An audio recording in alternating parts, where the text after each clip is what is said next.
곽규택 의원님 질의하세요. 예. 헌법재판소 사무처장님께 묻겠습니다. 예. 지금 국민들께서 굉장히 관심이 많은 사안인데 조금 간단하고 명료하게 대답해 주십시오. 현재 탄핵 소추안에 내란죄 또는 내란 행위 포함되어 있습니까? 안 되어 있습니까? 소추 안에는 포함되어 있는 걸로 알고 있습니다. 그러면은 민주당에서는 내란 행위라고 자꾸 주장을 하면서 이게 내란죄와는 마치 다른 것처럼 이야기하고 있는데 이것은 하나의 말장난처럼 보여집니다. 지금 그 1년의 내란 행위, 그것이 형법상으로 내란죄가 되든지 아니를 떠나서 그 부분은 지금 탄핵소추안에 포함되어 있는 건 맞습니까? 제 기억으로는 내란이란 표현은 있는 걸로 알고 있습니다. 지금 내란죄와 관련해가지고, 지금, 피해자 중에 이미 기소되는 사람도 있고, 대통령에 대해서도, 언젠가는 기소가 될 가능성도 농후하다고 보여집니다. 그러면은, 헌법재판소 법 51조 알고 계시죠? 피청구인에 대한 탄핵 심판 청구와 동일한 사유로 형사소송이 진행되고 있는 경우에는 재판부는 심판 절차를 정지할 수 있다. 이런 규정이 있는데 알고 계시죠? 예. 그런데 그 고위공직자에 대한 탄핵 사유라고 하는 게 재직 중에 중대한 헌법 법률 위반이 있는 경우입니다. 그러면은 이건 필연적으로 형사법 위반이 함께 수반될 가능성이 굉장히 높다고 보여져요. 처장님 견해도 그러시죠? 일반론적으로 그렇게 볼 수 예. 있습니다. 최근에 예를 보면 알 수가 있습니다. 그 검사들에 대해서 민주당에서 일방적으로 탄핵을 막 했었어요. 그런데 형사법 위반 사항은 없이 그냥 언론에 난 것 몇 개 붙여가지고 탄핵 소추를 했는데 다 기각이 됐습니다. 그런데 그 손준성 검사에 대해서는 형사법 위반 사건으로 기소가 돼 있는 상태였죠. 그런데 탄핵 심리를 진행하다 보니까 이 형사법으로 기소가 된 이 사건이 과연 유죄일지 무죄일지 이것이 당연히 전제가 되는 거죠. 그러니까 헌법재판소에서 실제로 심판 절차를 정지했었습니다. 그렇죠? 정지 상태에 있죠. 이 사건에 대해서는 정지했습니다. 그렇습니다. 그래서 형사법 위반 부분이 1심에서는 유죄가 났다가 2심에서는 또 무죄 선고가 됐어요. 과거에 그 박근혜 대통령에 대한 탄핵 당시에는 형사사건이 유죄 확정되기 전에 탄핵이 인용이 됐는데요. 그렇죠. 예. 그 당시에는 그럴 수밖에 없었습니다.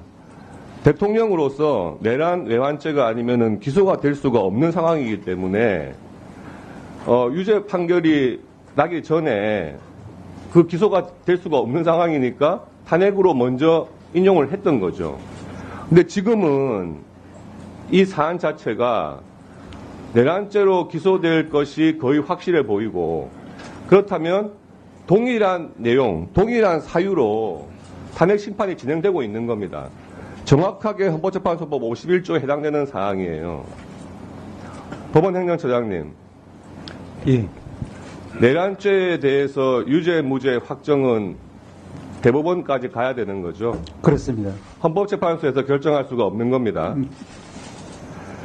그러면 이재명 대표가 항상 주장을 합니다. 무죄 추정의 원칙.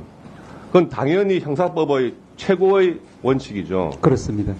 그렇다면 대통령이 만약 기소가 된다 하더라도 대법원의 유죄 확정 전까지는 무죄 추정되는 거죠. 그렇습니다. 이렇게 대법원에서는 유죄 확정될 때까지 재판이 진행될 상황이 명약 관화하다면 동일한 사유로 인해서 탄핵 심판을 할 때는 당연히 51조를 적용해서 이 심판 절차가 정지돼야 되는 겁니다. 만약에 그렇지 않다면 형사재판 과정에서는 위법 수집 증거라고 인정돼가지고 자칫 증거로서도 사용되지 못한 자료를 가지고 헌법재판소에서 그 자료에 기반해서 탄핵 인용을 하겠다. 이런 상황이 생길 수가 있고요.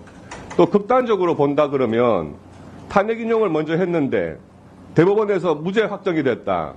이런 경우에 헌법재판소의 그 잘못된 탄핵 인용을 뒤집을 수도 없는 상황이 생기면 어떻게 하겠습니까?